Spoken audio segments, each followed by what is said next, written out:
I remember that night so vividly, the one that began as a simple family birthday celebration. The restaurant was filled with laughter, delicious food, and that cozy feeling of being surrounded by the people we love. But in the middle of all the joy, I sensed something unusual in the air, a silent heaviness that no one else seemed to notice. No one except me, and only after my grandson Tyler's expression suddenly changed. He grabbed my arm with an urgency that startled me, almost pulling me out of the restaurant. His words were quick and firm. "Grandma, you need to leave right now." I wanted to ask why, to understand what was going on, but his fear was so real, so tangible, that there was no time for explanations. It felt as if the world around us had suddenly shifted, and I had no choice but to trust that unspoken warning. What should have been a night of celebration turned into a moment of tension I will never forget. That dinner, which seemed so ordinary at first, became a nightmare in disguise. And in that exact moment I learned that sometimes danger hides in the smallest details. Details only the heart can truly detect. That feeling stayed with me, making me question what was really happening behind the smiles and appearances. Before we continue, leave a comment telling me where you're watching from, and don't forget to subscribe to Vintage Revenge Stories. We're building a community of incredible women who know that our best chapters can begin at any age. Now, back to the story. Just a few days before that dinner turned nightmare, my home had been visited, without warning, by Julie and Brad, a pair who always seemed to show up with demands and empty promises. They barged in asking for yet another investment, to save some shady business venture that, as I knew all too well, was only collecting failures. My life experience had taught me how to recognize these traps, and as hard as it was, I had to refuse them once again. The tension in the room was unavoidable. My daughter, Julie, tried to pressure me, her tone a strange mix of hope and frustration, while I stood firm with the resolve of someone who has seen too much to fall for illusions. The resentment began to grow right there, in that clash between mother and daughter, and the words that followed cut deeper than any action could. It was a collision of generations, expectations, and disappointments that threatened to shatter what little bond we still had. In that moment, I realized that saying no was more than just protecting my money. It was protecting my sanity and, above all, my peace. But deep down, I knew that my refusal would come with consequences, ones that would be hard to face, especially for my relationship with my daughter. And without knowing it, I was already preparing to face something far bigger, something that would unfold just days later. The morning it happened, I woke up having no idea that something brutal had taken place while I slept. When I opened the door, my heart nearly stopped. The word selfish was scrawled across it in thick red paint, a mark that screamed accusation. This wasn't random vandalism. It was a message heavy with pain, bitterness, and a silent vengeance that I could feel lingering in the air. That single word spoke louder than any argument we'd had in the past few days. It was a judgment straight from the soul, an attempt to wound in a place reason could never reach. And even though the paint could be washed away, the mark it left on my spirit would not be so easily erased. That was the moment I understood. The conflict had moved past words and into dangerous territory, where silence itself could speak volumes. But even in the face of such a personal attack, something inside me stayed steady. I knew that this act of malice was just a shadow cast by people more lost than I was. And while the red paint dried on my door, I was already bracing myself for the next chapter of a story that had barely begun to unfold. Not long after, I received a message from Julie, dripping with sweetness and what seemed like regret. She spoke as though she wanted to heal the wounds, inviting me to a family dinner, and mentioning that Tyler really wanted to see me. It left me torn. Was this a genuine attempt to reconcile, or just another trap dressed up in charm? As tempting as the invitation sounded, my heart wasn't so easily fooled. Experience had taught me to be cautious, especially with those who had disappointed me time and time again. I accepted, but I carried with me a healthy dose of suspicion, ready to watch every gesture, every word, like someone walking a tightrope between hope and fear. That mix of emotions, the longing to rebuild bridges and the fear of being deceived, created an invisible tension that hung in the air before the dinner even began. What I didn't know was that this night would hold surprises far beyond anything I could imagine, and that the real test was just about to begin. When I arrived at the restaurant, the first thing I noticed was the strange atmosphere. The table I expected to be filled with family was instead crowded with people I had never met. The conversations revolved endlessly around real estate, investments, and business ventures that made no sense to me, while the wine seemed to flow endlessly, as if they wanted to keep me there vulnerable and unaware. It became clear that this was nothing like what I had been promised. The gathering, which was supposed to be a moment of reconnection and warmth, was actually a carefully staged setup, designed to throw me off balance. The wine, poured with such insistence, wasn't just a drink. It was part of a bigger, crueler plan I needed to figure out quickly if I wanted to escape unscathed. In that instant, my survival instincts kicked in. I knew I was facing something far more dangerous than I had imagined, and that the only way out was to stay calm and alert. This was just the beginning of a night that would bring shocking revelations and harsh lessons. And then, as I was still trying to piece together what was going on, I felt Tyler's small but firm hand tug me urgently toward the door. His eyes held a fear so raw that I didn't need words to understand. Something was terribly wrong. In that moment, the entire facade of the dinner collapsed under the weight of my grandson's truth. It was there, in the rush of the moment, that he whispered the dark secret. My own children had slipped something into my wine to make me confused, vulnerable, and easy to manipulate. The shock of that betrayal hit me harder than any financial loss ever could. This wasn't just about greed. It was about destroying my trust, my safety, my dignity.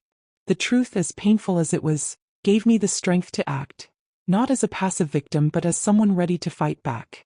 And as Tyler and I walked quickly away from that place, I knew that his warning had changed everything, opening a door to a battle I could no longer avoid.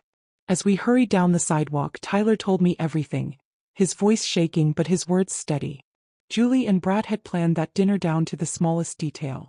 It wasn't a reunion, and it certainly wasn't a celebration. It was a trap. They intended to drug me with the wine, then take me to a room where lawyers, already hired, would have me unknowingly sign over my entire company into their names. I felt the ground disappear beneath me.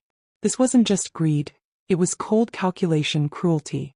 Every step of it had been mapped out by two people I had once loved and trusted. The most painful part wasn't losing money. It was knowing that my own daughter had allowed such a vile plan to target her mother, treating me like an obstacle to be removed rather than a human being with a lifetime of hard work, dignity, and worth. Tyler, despite his young age, had understood the game before I did. He had overheard conversations, seen text messages, and put the pieces together. His courage had stopped everything from ending in disaster. And in that moment, between shock and heartbreak, I knew I couldn't simply move on as if nothing had happened. Even with my heart in pieces, I didn't crumble. A lifetime of challenges had taught me that not every battle calls for tears. Some call for strategy, others for silence. I took a deep breath, held Tyler's hand, and left that restaurant as if closing the door on a burning house. This was not the time to confront. It was the time to retreat, to think, and to prepare. In the days that followed, with Tyler's quiet help, I began to take control of everything. I reinforced security at the company, revoked access, consulted my lawyers. Every move was deliberate, like playing a game of emotional chess against opponents who once played the role of family. That night had stripped me of whatever innocence I had left, but it had also given me back the clarity so many had tried to take from me with their cold hugs and sweet lies. And maybe that was the only gift betrayal ever gives you, the truth about who's really on your side. Tyler hadn't just saved my company, he had saved my faith in humanity. And it was that clarity that prepared me for my next decision, perhaps the hardest one of all.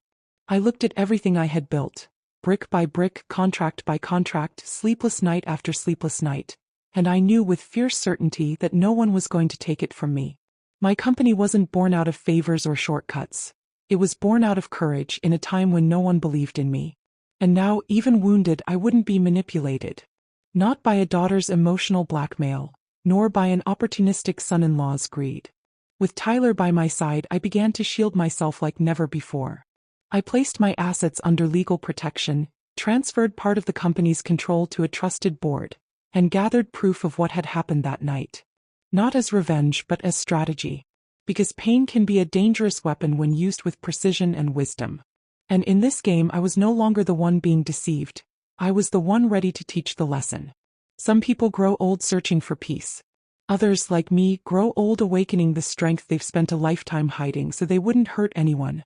And in this new state of awareness, I finally understood. My true legacy isn't just what I leave behind in papers and bank accounts. It's the courage to never stay silent. And now, that courage needed to inspire other women. Inside the taxi, The only sound breaking the silence was Tyler's quick, uneven breathing. He gripped my hands tightly and said, his eyes brimming with tears, "Grandma, you need to get to the hospital now. Do a blood test before the effect wears off." In that moment, I realized it wasn't just my body that felt light, strange, floating. It was my soul shattered into pieces. The poison that ran through my veins didn't come only from the wine, but from the betrayal it carried. It felt like being alive and broken at the same time. Knowing that my own daughter had consented to something so cruel was a wound no medicine could heal. This wasn't just an attempt to take away my material possessions. It was an attempt to erase my consciousness, my dignity, my free will. It's something no mother is ever prepared to face, no matter how much wisdom life has already given her. On the way to the hospital, between the tears that slid down my face without permission, I understood that I had crossed a line from which there was no return. This was no longer a family disagreement. This was a rupture. And while my body struggled against the substance, my mind was already starting to build what would come next. At the hospital, sitting in a cold, silent room, I watched my blood being drawn with the urgency of someone racing against time. There were still traces of the substance in my body. That's what Tyler had been afraid to lose. When the results came back, there was no room left for doubt. The report confirmed the presence of azapromazine, a veterinary sedative used on horses. This wasn't a mistake. It had been premeditated, planned down to the smallest detail. According to the doctor, the dose wouldn't kill me, but it would make me docile, confused, incapable of discerning what I was doing. Exactly as intended. A silent, subtle effect that would make any signature look like a conscious act. This wasn't just a crime, it was monstrous. And the cruelest part was knowing it came from my own daughter, the child I once cradled in my arms, taught to walk, taught to speak. The cold precision of the plan was so unreal that for a moment I thought I was in a nightmare. But the test results were right there. My name, my blood, my story marked in ink and reports. From that moment on, there was no space for feelings, only for action. And the very first step I took changed everything. While my body was still battling the effects of the drug, the wheels of justice had already begun to turn. The report, the restaurant's records, and Tyler's brave testimony formed the foundation of the case. He told everything without hesitation, even knowing it would change his life forever. Brad was arrested that very night, and Julie was taken in for questioning. I was no longer alone. Now the truth had a voice. I got a message from Tyler in the middle of the night. I told them everything. Okay. But they'll never forgive me. My heart broke all over again, this time for him. Because exposing the truth, especially within your own family, comes at a cost too high to measure. Tyler had sacrificed his image as a son, a grandson, an heir, all to protect what was right. And that kind of courage can't be taught. You're born with it. And it stays even when the world turns its back on you. As the police did their work, the house fell silent. But it wasn't the same silence. It was heavy, thick with echoes of what had been and what would never be again. There was no relief, no vengeance. Only the raw, unvarnished truth pulsing through every corner. And even so, something inside me had begun to change. I came home in the middle of the night, my body still trembling, my soul in tatters. I made myself a cup of hot tea like I used to on difficult nights long ago, and sat in front of the security cameras. I reviewed every image, every movement at the gate, as if I were trying to guard not just my house but my own story. Outside, everything was quiet. But inside me, a war had begun, and I knew this battle was mine alone. When betrayal comes from the one you raised, it carries a weight the world can't measure. And the truth, no matter how freeing, always comes with a price. Loneliness. No one applauds a mother for having her daughter arrested. No one celebrates when a grandmother chooses justice over immediate forgiveness. I knew that from that moment on, my name would be surrounded by judgment. But I'd rather carry the weight of truth than live anesthetized by illusion. On the screen the house looked safe. But I understood more than ever that the real battlefield was inside me. It was the fight to keep from hardening, to resist turning to stone in the face of disappointment. And at the same time, it was the firm decision to never let anyone handle me like that again. Because if there's one thing this story made clear, it's that there was still so much left to do. That Monday, while the company phone rang nonstop and emails piled up in my inbox, I chose silence. For the first time in many years, I didn't go to take care of business. I went to take care of the truth. I spread out newspaper clippings, medical reports, copies of the police report, and fragments of everything that had happened. It was like assembling a puzzle of the absurd, but with the firm conviction that justice needs structure to happen. There, surrounded by evidence and memories, I realized the greatest battle of my life wouldn't be fought in courtrooms or boardrooms. It would be against the pain of standing against my own blood. It's a silent duel between the love that refuses to leave and the self-respect that demands action. And with each piece of paper placed in its place, each line highlighted in yellow, I repeated to myself, I will not be silent. Not anymore. With Tyler by my side, I began to build a defense that was also an attack. The legal process was no longer just something impersonal. It was a declaration that I exist, that I will not be erased for anyone's convenience. From that moment on, my name would no longer carry only the weight of pain, but the strength of a woman who chose to fight. Mariah Santone arrived like someone who doesn't ask permission. She just walks in and takes action. She wasn't an ordinary lawyer. She was known for being relentless in financial crime cases, with a reputation that kept the corrupt awake at night. When we sat down face to face, she didn't waste time with small talk. She looked me straight in the eye and said, "We start now." Every second of silence is an advantage for them. And in that moment, I knew I had chosen the right person. The first step was clear and decisive. Immediately revoke any authorization or power of attorney signed by Julie. Next, secure my assets, review contracts, legally protect even what seemed insignificant. Mariah had that kind of intelligence that both frightens and reassures. A mind trained to anticipate every move of the enemy. With her beside me for the first time since that dinner, I felt the game starting to turn. But Mariah didn't just want to protect the present, she wanted to dig into the past. Investigate suspicious transactions, unearth shady contracts, understand just how far Julie and Brad's reach had gone. And while she mapped out the legal battlefield, I began to see something even bigger forming on the horizon. As I watched boats slide slowly along the river through Mariah's office window, a truth began to surface with the same quiet force as the current. The scheme that had almost destroyed my life was far too sophisticated to have been carried out by Julie and Brad alone. There were technical details, documents shielded with legal jargon, and precisely timed actions that required more than greed. They required expertise. With surgical precision, Mariah began tracing the footprints. Corrupt lawyers, 2 complicit doctors who would have certified my mental capacity, and even an accountant who had handled the company's finances for years. All silently aligned like chess pieces manipulating the game beneath the table. Their names began to appear in emails, in records of secret meetings, in suspicious financial movements. It was an organized network. And I was the target. That's when I understood. The problem wasn't just family, it was systemic. And that realization, as devastating as it was, gave me a new clarity. This wasn't just my company at stake. It was my life story being erased, rewritten by dirty hands.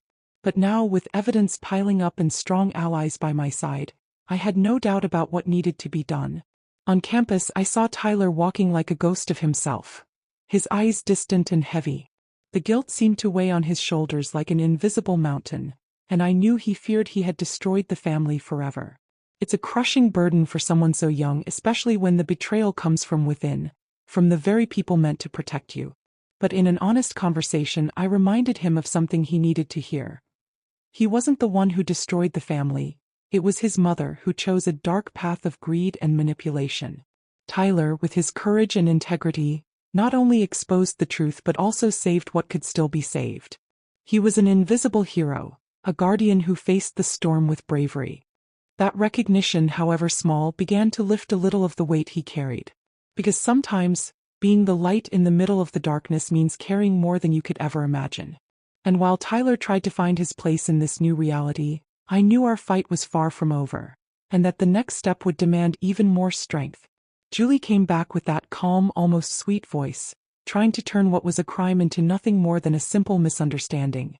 She claimed that his father only wanted advice, that Tyler had imagined things, that it was all just a mistake. It was the classic manipulation game, the old tactic of twisting reality to put the blame on the whistleblower. But at that moment, I knew I would never fall for that again.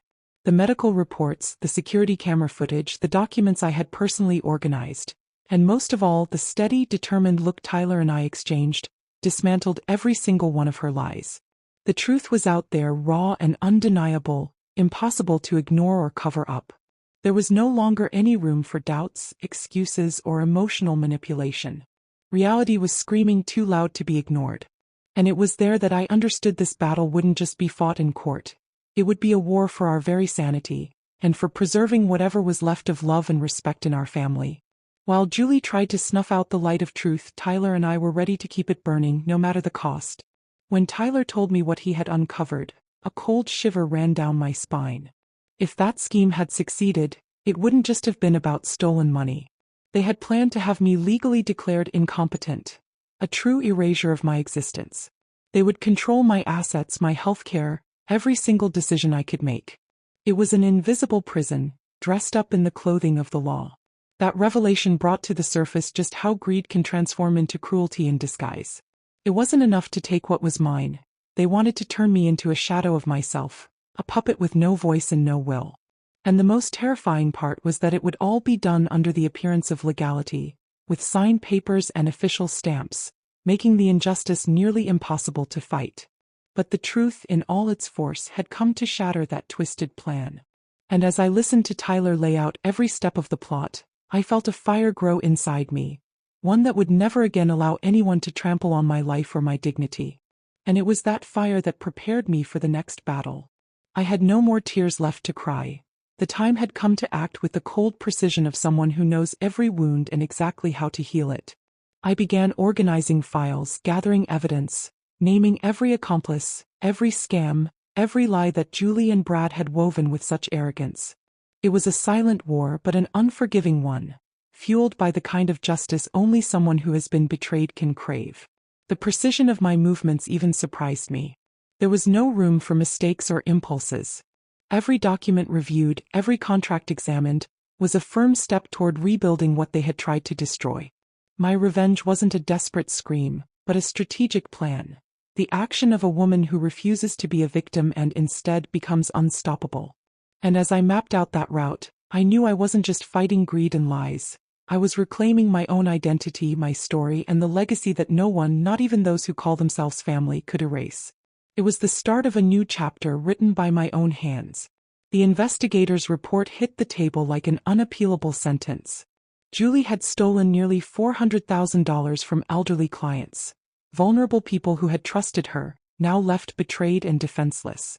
Brad, for his part, had taken $280,000, using his mother-in-law's name as collateral, in a maneuver that mixed cowardice with cunning. Everything was documented. Solid proof, witnesses ready to testify, and a trail of destruction that could not be ignored. It was like watching a house of cards being dismantled slowly, piece by piece, until nothing remained of the facade built with lies and manipulation. The most shocking part was seeing the reach of that web. Each fraud revealed hidden connections involving more people, more interests, as if I were staring at a network of corruption that went far beyond what I had imagined. And there, in that moment, it became clear that the fight would be long and grueling. But this revelation breathed new life into my struggle. Knowing that the truth was emerging with proof and witnesses made me feel that, finally, justice wouldn't just be an empty word. And as I held that report in my hands, I knew that every battle won was a victory for my dignity, and for everyone who, like me, fights against injustice. As the investigation moved forward, the scope of the scheme revealed itself to be chilling. This wasn't just a family or financial dispute. It was a fully operational criminal group working beneath the surface. A veterinarian, a lawyer, a financial planner. All accomplices in a carefully woven web designed to destroy my life and profit from it. Each had their role. Each helped keep the lie alive. The prosecutor in charge of the case made it clear. This was an organized criminal association, and he would seek the harshest penalties for all involved. This was no longer about internal disputes or inheritance fights. It was about organized crime threatening not only me but the integrity of the entire justice system. It was a call for broader, deeper justice. This new phase brought me a mixture of relief and responsibility. Relief because, finally, things were being taken seriously. Responsibility because now I was part of something bigger. A fight against a network that threatened far more than my personal story. And as justice began to take shape, I knew this battle was far from over. I knew that if the truth came out all at once, Julie and Brad would face immediate collapse. Clients would discover the thefts, creditors would demand repayment of fraudulent loans, and their entire empire of lies would crumble like a sandcastle. But there was a crucial dilemma: how to inform the victims quickly and safely without leaving legal loopholes that could be used against us? Mariah, with her cold, calculating gaze, warned about the risks. The process needed to be handled carefully to avoid legal retaliation or complications that could delay justice. On the other hand, Patricia, my trusted assistant, was determined to deliver the truth directly, so that each victim could protect themselves and act without delay. It was a race against time, a delicate balance between the urgency of transparency and the prudence of procedure. That tension between acting fast and acting right made me realize that sometimes justice isn't just about what's right, but about when and how to do it so that the impact is real and lasting. While Mariah and Patricia debated strategies, I prepared myself for the moment when the truth would no longer be a secret, but a powerful weapon. I followed every step of the package preparations with almost obsessive attention. Each contained undeniable proof: detailed bank statements, clear records of fraudulent transactions, forged contracts that exposed the carefully constructed scam.